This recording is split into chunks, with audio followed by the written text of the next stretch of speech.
بسم اللہ الرحمن الرحیم۔ میں ہوں ارشد سلیم۔ پاکستان آرمی کی طرف سے ایک بہت بڑی کامیابی انڈیا کے اگینسٹ پاکستان کو ملی ہے۔ انڈیا کی ہسٹری کا آپ لوگوں کو پتہ ہے کہ 1947 سے لے کر اب تک بار بار ایسا موقع، ایسا ٹائم جب بھی انڈیا کے ہاتھ آیا ہے کہ ان لوگوں نے پاکستان کے خلاف کوئی ڈائریکٹلی یا انڈائریکٹلی کوئی کارروائی کرنے کا ان کو موقع ہاتھ آیا ہے تو ان لوگوں نے ایک منٹ بھی ضائع نہیں کیا اور وہ لوگ کر گزرتے ہیں۔ کلبھوشن کا کیس آپ لوگوں کے سامنے ہے کہ ایک بہت بڑا جاسوس جو انڈین آرمی سرونٹ تھا، انڈیا فورسز میں باقاعدہ وہ امپلائی تھا، ایک آفیسر کے رینک پہ وہ کام کر رہا تھا، وہ پاکستان آیا تھا اور پاکستان میں دہشت گردی پھیلانے کے لیے ایک نیٹ ورک کو لیڈ کر رہا تھا۔ لیکن الحمدللہ پاکستانی فورسز ایجنسیز نے اس کو پکڑا اور پاکستانی جو آرمی کورٹس ہے اس کی طرف سے ان کو ڈیتھ پینلٹی بھی اناؤنس ہو چکی ہے، اس کو ابھی عنقریب اس کو ڈیتھ پینلٹی مل بھی جائے گی، لیکن اناؤنس ہو چکی ہے۔ اس کے علاوہ بھی بار بار مختلف ٹائمز میں مختلف دہشت گرد پاکستانی فورسز ایجنسیز نے پکڑے ہوئے ہیں۔ دوسری سائڈ پہ اگر آپ لوگ دیکھیں تو پاکستان اور انڈیا کے بارڈر پہ مختلف دراندازیاں وہ کرتے رہتے ہیں، مختلف ٹائمز میں پاکستانی بارڈر کے اوپر وہ لوگ فائرنگ کرتے ہیں اور پاکستان کے شہری اور سم ٹائم پاکستانی آرمی کے لوگ بھی اس میں شہید ہو جاتے ہیں۔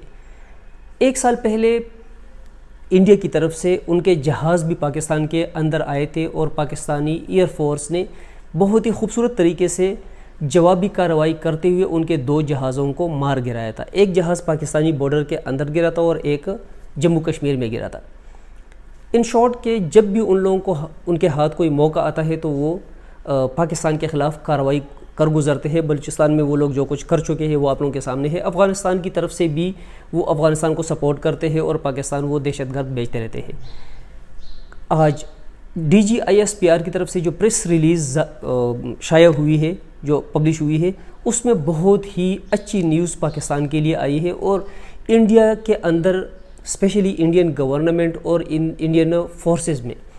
ماتم بچا ہوا ہے، کیونکہ ان لوگوں نے انڈین کی طرف سے، انڈین گورنمنٹ کی طرف سے، ان کے فورسز کی طرف سے پاکستان کے اندر ایک ڈرون دہشت گردی کے لیے نہ صحیح لیکن جاسوسی کے لیے ایک ڈرون ان لوگوں نے بھجوایا تھا۔ پاکستان کے اندر وہ آیا تھا، 600 میٹر کے اندر وہ آ چکا تھا اور وہ مختلف فوٹیجز لے کر، کیونکہ یہی ایک طریقہ ہوتا ہے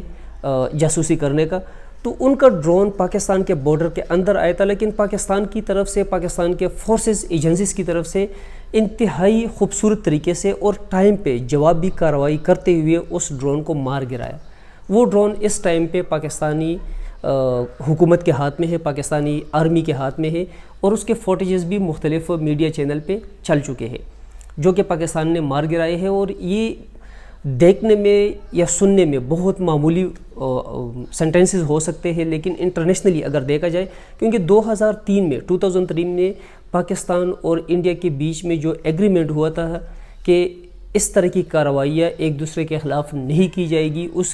اس قانون یا اس ایگریمنٹ کی خلاف ورزی کی گئی ہے اور انڈین کی طرف سے یہ ڈرون پاکستان کے اندر بھجوایا گیا مختلف فوٹیجز لینے کے لیے، جاسوسی کرنے کے لیے، اور پاکستانی آرمی نے بروقت کارروائی کرتے ہوئے اس کو مار گرایا اور جو اس کے مختلف پارٹس ہیں، اس ڈرون کے مختلف پارٹس پاکستان کے تحویل میں ہیں۔ ابھی پاکستان کے مختلف چینلز وہ دکھا بھی رہے ہیں اور یہ بہت بڑا ایویڈنس ہے کہ ان کا ڈرون پاکستان کے قبضے میں ہے اس ٹائم پہ۔ ناظرین شکریہ۔